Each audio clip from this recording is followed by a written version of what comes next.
ધોરણ 8 lesson 3 file 2 question 3 રેખાંકિત શબ્દ ઉત્તરમાં મળે તે રીતે પ્રશ્ન વાક્ય બનાવીને લખો. રીચા ડ્રીવ એ પિક્ચર યસ્ટરડે. રીચાએ ગઈકાલે ચિત્ર દોર્યું. શું દોર્યું? તો પિક્ચર દોર્યું. આ પિક્ચર નીકળી જશે અને વોટ આવી જશે. What did Richa draw yesterday. What did Richa draw yesterday. એટલે આપણે ડીડ પ્રશ્નાર્થ બનાવવા માટે ડીડની હેલ્પ લેવી પડે. ડુનું આપણે ડીડ કરવું પડે અને ડીડ છે એ ડુનું ભૂતકાળનું રૂપ છે. ડીડ છે એ ડુનું ભૂતકાળનું રૂપ છે. આપણે પ્રશ્નાર્થ બનાવવા માટે ડીડની હેલ્પ લીધી. તો હવે આ જે ડ્રીવ છે એ ભૂતકાળનું રૂપ થશે છે એ વર્તમાનમાં આવી જશે, ડ્રો થઈ જશે. આ જે ભૂતકાળ છે એ વર્તમાનકાળ થઈ જશે. ક્યારે દોર્યું? તો ગઈકાલે. તો યસ્ટરડે નીકળી જશે અને અહીં આવશે વેન. When did Richa. આ ડ્રીવનું ફરીથી ડ્રો થઈ જશે કારણ કે આપણે ડીડ લીધું છે. When did Richa draw a picture. Bharat wrote a letter last week. ભરતે ગયા અઠવાડિયે પત્ર લખ્યો. કોણે લખ્યો? ભરતે. તો who wrote a letter last week. ભરતે શું લખ્યો? પત્ર. તો એ લેટર નીકળી જશે અને વોટ આવી જશે. વોટ પછી ડાયરેક્ટ ડીડ લેવાનું. What did Bharat write. What did Bharat write last week. What did Bharat write last week. આપણે ડીડ લીધું એટલે આ જે રોટ છે એનું થઈ ગયું રાઇટ. ક્યારે લખ્યો? Last week. તો આ લાસ્ટ વીક નીકળી જશે અને અહીં આવશે when. When did Bharat write a letter. When did Bharat write a letter. આપણે ડીડ લીધું એટલે રોટનું થઈ ગયું રાઇટ. ભૂતકાળનું થઈ ગયું વર્તમાન કારણ કે ભૂતકાળનું રૂપ છે ડુનું. તો બે ભૂતકાળ ભેગા ન થઈ શકે અહીંયા.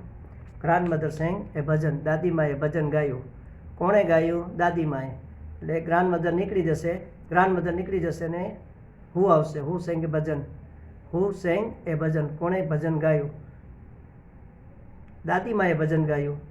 દાદીમાએ શું ગાયું? તો ભજન ગાયું. તો જ્યારે ભજન નીકળી જશે તો અહીં આવશે what. What did grandmother sing. What did grandmother સિંગ.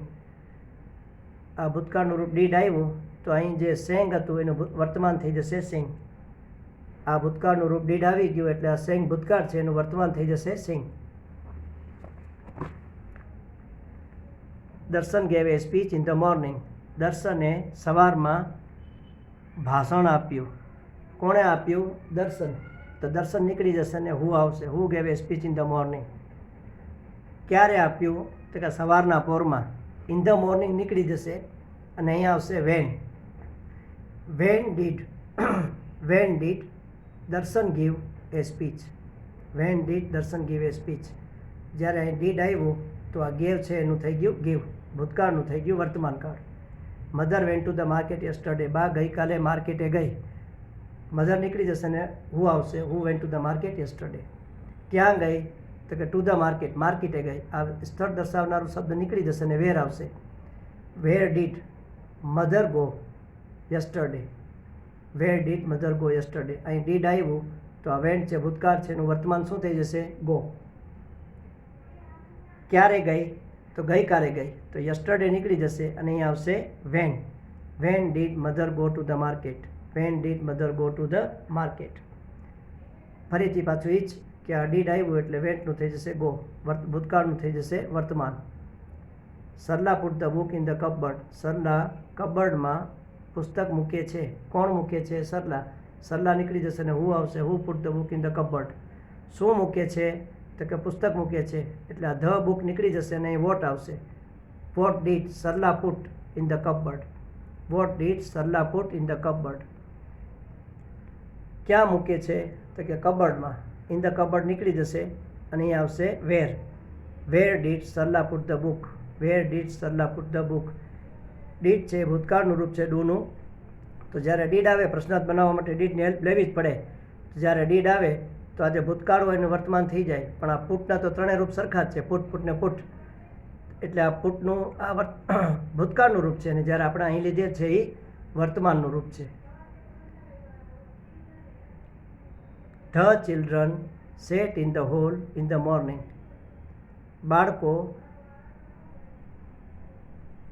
હોલમાં સવારમાં બેઠા. કોણ બેઠા? The children. ધ ચિલ્ડ્રન નીકળી જશે ને આવશે who. Who sat in the hall in the morning. ક્યાં બેઠા? તો કે ઇન ધ હોલ. હોલમાં બેઠા. એટલે સ્થળ દર્શાવનારું શબ્દ નીકળી જશે ને આવશે where. Where did the children sit in the morning. Where did the children sit in the morning.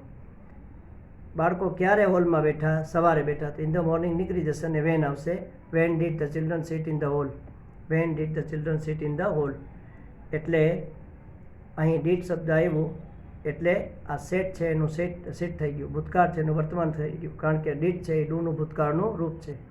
The teacher taught us grammar. શિક્ષકે અમને ગ્રામર શીખવ્યું. કોણે શીખવ્યું? The teacher. નીકળી જશે અને અહીં આવશે હુ ટોટ અસ ગ્રામર. ટીચરે અમને શું શીખવ્યું? તો કે ગ્રામર શીખવ્યું. તો ગ્રામર નીકળી જશે અને અહીં વોટ આવશે. Vote subject. અહીં સબ્જેક્ટ વધારાનો શબ્દ લેવું પડશે. What subject did the teacher teach. What did the teacher teach. બાકી વોટ સબ્જેક્ટ લેવું પડે. What did the teacher teach. What did the teacher teach. હા, આ ડીડ છે ભૂતકાળ આવ્યું એટલે આ ટોટ છે ભૂતકાળ છે એનું વર્તમાન થઈ જશે ટીચ. આ ટોટ છે એ ભૂતકાળ છે એનું વર્તમાન થઈ જશે teach. Soham played cricket last week. Soham ગયા અઠવાડિયે ક્રિકેટ રમ્યો. કોણ રમ્યો? સોહમ. સોહમ નીકળી જશે ને હુ આવશે. Who played cricket last week. શું રમ્યો? તો ક્રિકેટ રમ્યો. ક્રિકેટ નીકળી જશે ને વોટ આવશે. What did Soham play last week. What did Soham play last week. અહીં ડીડ આવ્યું એટલે પ્લેડનું થઈ ગયું પ્લે. ભૂતકાળનું થઈ ગયું વર્તમાન કાળ. ક્યારે રમ્યો? લાસ્ટ વીક, ગયા અઠવાડિયે. એ નીકળી જશે અને આવશે when. When did Soham play cricket. When did Soham play cricket. અહીં પણ ડીડ આવ્યું એટલે પ્લેડ છે ભૂતકાળ છે એનું પ્લે વર્તમાન થઈ જશે. They boat A new car last month. તેઓએ ગયા મહિને નવી કાર ખરીદી. શું ખરીદ્યું? નવી કાર. એટલે એ ન્યૂ કાર નીકળી જશે અને અહીં આવશે what. What did they buy last month. What did they buy last month. અને અહીં આ ડીડ આવ્યું એટલે બોટ ભૂતકાળ છે એનું વર્તમાન બાય થઈ ગયું. ક્યારે ખરીદ્યું? Last month. એટલે એ નીકળી જશે અને અહીં આવશે when. When did they buy a new car. When did they buy a new car. Did આવ્યું એટલે બોટનું થઈ ગયું બાય. ભૂતકાળનું થઈ ગયું વર્તમાન. Mohan went to Surat last month. Mohan ગયા મહિને સુરત ગયો. કોણ ગયો? તો મોહન. મોહન નીકળી જશે અને હુ આવશે. Who went to Surat last month. ક્યાં ગયો? સુરત ગયો. એટલે ટુ સુરત નીકળી જશે અને અહીં આવશે where. Where did Mohan go last month. When did Mohan go last month. ને અહીં ડીડ આવ્યું એટલે વેન ભૂતકાળ છે નીકળી ગયો ને એની જગ્યાએ ગો આવી ગયો. ક્યારે ગયો? Last month. એ નીકળી જશે અને અહીં આવશે when. When did Mohan go to Surat. અહીં ડીડ ભૂતકાળ લીધું એટલે વેન છે ભૂતકાળ હતું એનું વર્તમાન થઈ ગયું ગો.